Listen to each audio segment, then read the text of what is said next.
السلام علیکم ورحمۃ اللہ وبرکاتہ نحمدہ ونصلی علی ورسولہ الکریم اما بعد فاعوذ باللہ من الشیطان الرجیم بسم اللہ الرحمن الرحیم رب اشرح لی صدری ویسر لی امری واحلل عقدۃ من لسانی یفقہوا قولی۔ مومن اپنے ہر کام کا آغاز بسم اللہ سے کرتا ہے، کیونکہ اللہ ہی نے ہم کو پیدا کیا ہے اور وہی ہماری ضرورتوں کو پورا کرتا ہے۔ اللہ ہی ہمیں رزق دے رہا ہے اور اسی کی طرف لوٹ کر جانا ہے۔ قرآن مجید کا آغاز بھی اللہ نے بسم اللہ سے کیا، پہلی وحی کا آغاز بھی بسم اللہ سے ہوا۔ جبرائیل علیہ السلام نے جب پہلی مرتبہ قرآن مجید کی آیت آپ صلی اللہ علیہ وسلم کو سکھائی تو فرمایا اقرأ بسم ربک الذی خلق، پڑھ اپنے رب کے نام کے ساتھ جس نے تجھ کو پیدا کیا۔ گویا عبادت ہو یا دنیا کے کام ہوں، ان سب میں ہمیں اپنے رب کو یاد رکھنا ہے اور اس کے بے شمار فائدے بھی ہیں۔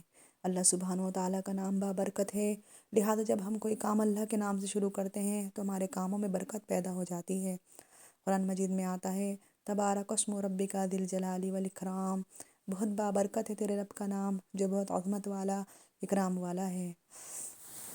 پھر اس طرح جب انسان کوئی کام بسم اللہ سے شروع کرتا ہے تو اسے اخلاص نصیب ہوتا ہے، اور اگر جب کوئی انسان کوئی کام بسم اللہ سے اللہ کے نام سے شروع کرتا ہے تو اللہ کی نعمتوں کی یاد دہانی بھی ہوتی ہے۔ مثلاً جب ہم پانی پیتے ہیں تو بسم اللہ کہتے ہیں، اور جب بسم اللہ کہتے ہیں تو ہمیں اللہ کی یاد آ جاتی ہے، اور پھر ساتھ ہی وہ نعمت جو ہم استعمال کر رہے ہیں اس کے بارے میں غور و فکر بھی نصیب ہوتا ہے کہ یہ پانی جو میں پی رہا ہوں وہ اللہ ہمیں پلا رہا ہے، اور پھر انسان کا غور و فکر اسے کہیں سے کہیں لے جاتا ہے۔ تو گویا بسم اللہ پڑھنا بار بار انسان کو اللہ کی یاد دلاتا ہے، اور اس طرح انسان اللہ کی طرف مائل ہوتا ہے اور اللہ کا قرب حاصل ہوتا ہے۔ یعنی جب ہم اٹھتے بیٹھتے چلتے پھرتے اللہ کا نام لیتے ہیں تو اس سے ہمیں اللہ کا قرب حاصل ہوتا ہے۔ اسی طرح ہماری دنیا کے کام بھی عبادت میں شامل ہو جاتے ہیں۔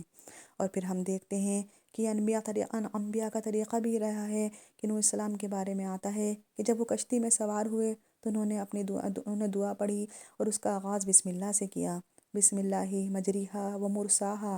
اسی طرح سلیمان علیہ السلام نے ملکہ سبا کو جو خط لکھا اس کے آغاز میں بسم اللہ لکھا۔ بسم اللہ میں اللہ کے دو ناموں کا ذکر ہے، رحمان اور رحیم۔ اللہ کا لفظ اللہ کا ذاتی نام ہے، لہٰذا اللہ وہی جو اپنی رحمت نچھاور کرتا ہے۔ رحمان اور رحیم دونوں نام اللہ ہی کے ہیں۔ رحمان کی رحمت عام ہے، رحیم سے مراد ایسی رحمت ہے جو قیامت کے دن صرف مومنین پر ہوگی، اور ہم جانتے ہیں کہ اللہ کی رحمت کے 100 حصے ہیں، جس میں سے صرف ایک حصہ دنیا میں اتارا ہے، باقی اللہ تعالیٰ نے آخرت کے لیے رکھا ہے۔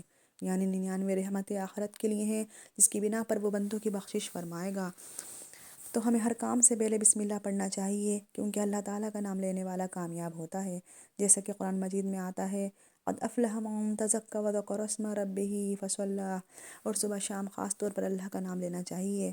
سورہ دہر میں آتا ہے وَاذْكُرِ اسْمَ رَبِّكَ بُكْرَةً وَأَصِیلًا، اور اپنے رب کا نام صبح اور پچھلے پہر یاد کیا کرو، اور بہرحال اللہ کا نام لینا بابرکت ہے۔ اسی طرح اللہ کا نام لینے سے انسان کو ہر طرح کی حفاظت بھی ملتی ہے۔ جابر بن عبداللہ رضی اللہ عنہ سے مروی ہے کہ نبی کریم صلی اللہ علیہ وسلم نے فرمایا جب رات کا آغاز ہو یا جب شام ہو جائے تو اپنے بچوں کو روک لو، یعنی گھر سے نکلنے نہ دو، کیونکہ اس وقت شیاطین پھیل جاتے ہیں، اور پھر جب رات کی ایک گھڑی گزر جائے تو انہیں چھوڑ دو اور دروازے بند کر لو، اس وقت اللہ کا نام لو، کیونکہ شیطان بند دروازے نہیں کھول سکتا۔ اللہ کا نام لے کر اپنے مشکیزے کا منہ باندھ دو، اللہ کا نام لے کر اپنے برتنوں کو ڈھک دو، خواہ کسی چیز کی چوڑائی میں رکھ کر اسے ڈھکو، اور اپنے چراغ سونے سے پہلے بجھا دیا کرو۔ اور بسم اللہ نہ پڑھنے کے نقصان کیا کیا ہیں؟ ابن عباس رضی اللہ عنہ کہتے ہیں کہ ابلیس نے اللہ تعالیٰ سے کہا کہ تو نے اپنی ساری مخلوق کا رزق واضح کر دیا، میرا رزق اس میں ہے، تو اللہ تعالیٰ نے فرمایا ہر اس چیز میں جس پر میرا نام نہ لیا جائے۔ اسی لیے ہر کام شروع کرنے سے پہلے بسم اللہ پڑھنا چاہیے، اور خاص طور سے کھانا کھانے سے پہلے۔ حضرت عائشہ رضی اللہ عنہ کہتی ہیں کہ آپ صلی اللہ علیہ وسلم نے فرمایا کہ تم میں سے جو کوئی کھانا کھائے تو اللہ کا نام لے، اور پھر اگر شروع میں اللہ کا نام لینا بھول جائے تو چاہیے کہ یوں کہے بسم اللہ اولہ و آخرہ۔ پھر اسی طرح لباس اتارتے وقت بسم اللہ پڑھنی چاہیے۔ اسی طرح تکلیف میں کے وقت بھی بسم اللہ کہنا چاہیے۔ جابر رضی اللہ عنہ کہتے ہیں کہ جب جنگ احد میں طلحہ رضی اللہ عنہ کی انگلی کٹ گئی تو انہوں نے کہا سی سی، تو رسول کریم صلی اللہ علیہ وسلم نے فرمایا اگر تم بسم اللہ کہتے تو فرشتے تم کو اٹھا لیتے، اس حال میں کہ لوگ تم کو دیکھ رہے ہوں۔ اس لیے ہر کام کا آغاز میں بسم اللہ پڑھنا چاہیے۔ وآخر دعوانا الحمد للہ رب العالمین۔